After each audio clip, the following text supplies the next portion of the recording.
Church, I hope you're having a wonderful summer and the July heat isn't getting to you too bad. The youth just finished a couple weeks series on prayer. And if you're anything like me, or maybe if you're anything like anybody, prayer is one of the most common practices of the Christian faith, but can be one of the most difficult. We read about it in the Bible, Jesus teaches us how to pray, and we know that it should look something about talking to God.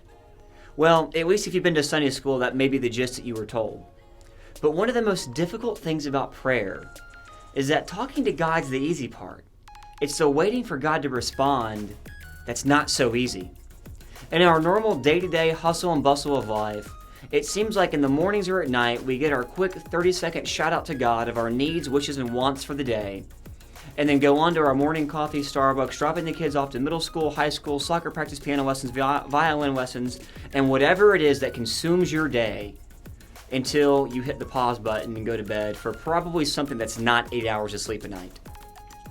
But as we enter into this new season of normal of waiting and longing, life begins to slow down and our schedules aren't filled with what they used to be. And I find myself with idle hands and extra time, and if I'm honest, more often than not, Netflix fills that void. But if we can find this time of peace and extra space in our lives to spend time in prayer, waiting and listening on God in the silence, this could be one of the biggest blessings and silver linings in disguise that could have ever come across our plate.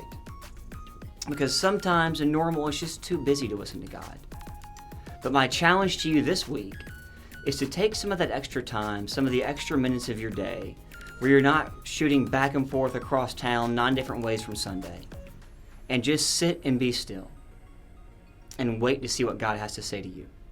I miss you and I love you, and I can't wait until we're together again.